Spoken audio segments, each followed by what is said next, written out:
Est-ce que tu sais ce que ça implique d'être riche, ce que ça implique d'être célèbre, que tu aies une boulangerie ou même une ferme, un hôtel, une école, il suffit d'un incendie et tout ça part en fumée. Or, vu que toi tu es fortement attaché à ces avantages que tu avais, tu ne veux pas t'en séparer, tu te retrouves à faire des choses compromettantes, que ce que tu es, c'est la seule chose que tu es certain que tu ne peux pas perdre si tu ne veux pas le faire.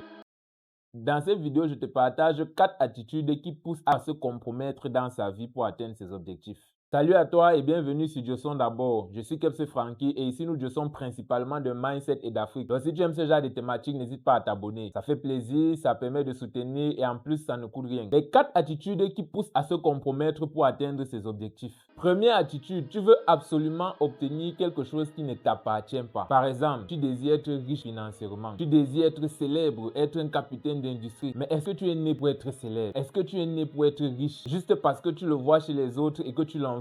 N'oublie pas que chacun a sa mission, chacun a sa destinée, chacun a un rôle spécifique qu'il doit jouer sur la terre. Et à partir du moment où tu veux obtenir ce qui ne te revient pas et qui appartient aux autres, tu peux te retrouver à te compromettre pour l'avoir. Est-ce que tu sais ce que ça implique d'être riche, ce que ça implique d'être célèbre? Penses-tu que tu es naturellement structuré pour pouvoir supporter la contrepartie de la richesse ou de la célébrité? Et puis, ce n'est pas parce que tu ne seras pas forcément riche ou que tu ne seras pas forcément célèbre que tu ne seras pas heureux dans ta vie. Le bonheur ne fonctionne pas comme ça. Le bonheur réside dans l'alignement. Tant que tu es aligné entre ce que tu as, ce que tu fais et ce que tu es, tu seras heureux. Tu comprends? Donc, il ne faut pas forcément penser que c'est parce que l'autre est célèbre ou l'autre est riche que tu dois forcément l'être aussi. Deuxième attitude qui peut te pousser à te compromettre. Tu veux absolument obtenir maintenant ce que tu es censé obtenir dans le futur, dans quelques mois, dans quelques années, dans plusieurs années, et ça peut te pousser à te compromettre parce que tu ne veux pas être patient. Tu ne veux pas faire tes classes. Tu ne veux pas prendre le temps de te structurer comme il se doit pour avoir les outils, les armes nécessaires pour affronter les combats qui vont impliquer la posture qui sera la tienne dans quelques temps. Tu veux brûler les étapes par impatience, par convoitise et ça peut t'amener justement à te compromettre. Troisième attitude, vouloir absolument garder ce qu'on a obtenu, pourtant le moment est venu de s'en séparer. J'utiliserai ça simplement. Il peut t'arriver de travailler pour une structure, occuper un très bon poste qui t'offre de nombreux avantages, voiture de service, avantages de service, primes exceptionnelles, parfois même maison de service, et puis tu te retrouves dans une situation où on te fait clairement comprendre que si tu veux continuer à bénéficier de ces services, voici les conditions que tu dois remplir. Or, vu que toi tu es fortement attaché à ces avantages que tu avais, tu ne veux pas t'en séparer, tu te retrouves à faire des choses compromettantes, à accepter la compromission qu'on te propose parce que tu t'es trop attaché à ce que tu avais déjà obtenu et que tu n'es pas prêt à laisser cela partir. Vu que bon, au quartier, on t'appelait grand boss. Quand tu passais dans ta voiture de service, tout le monde te donnait le respect. C'est toi qui farotais en boîte de nuit. On t'appelait grand patron, grand boss et tout. Et tu ne veux pas perdre ça. Tu te dis, qu'est-ce que les gens vont penser de moi s'ils me voient maintenant que je ne roule plus dans la grosse voiture? Tu te dis, qu'est-ce que les gens vont penser de moi s'ils voient que maintenant je n'ai plus les moyens de louer l'appartement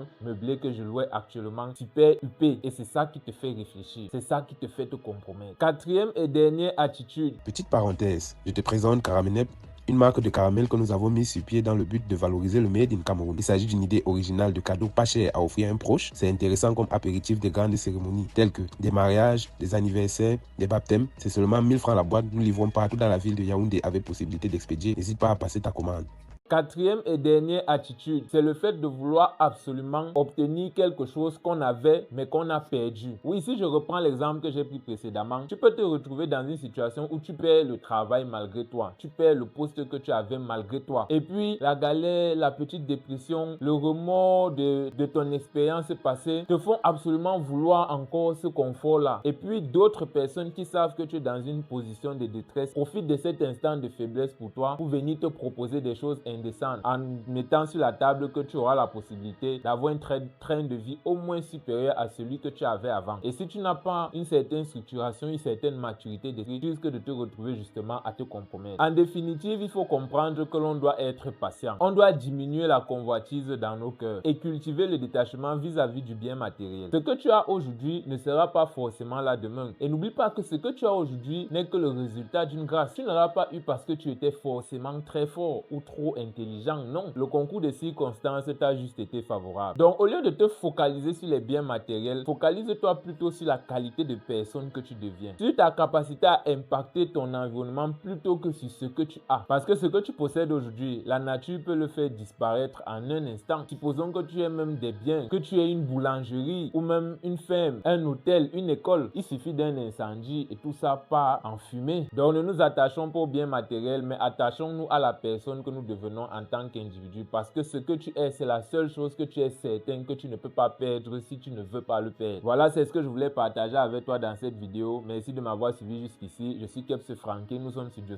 d'abord. N'hésite pas à liker, à me donner ton avis en commentaire, à partager, à t'abonner, à activer la cloche de notification pour ne rien manquer de nos prochains contenus. Et porte-toi bien, on est ensemble.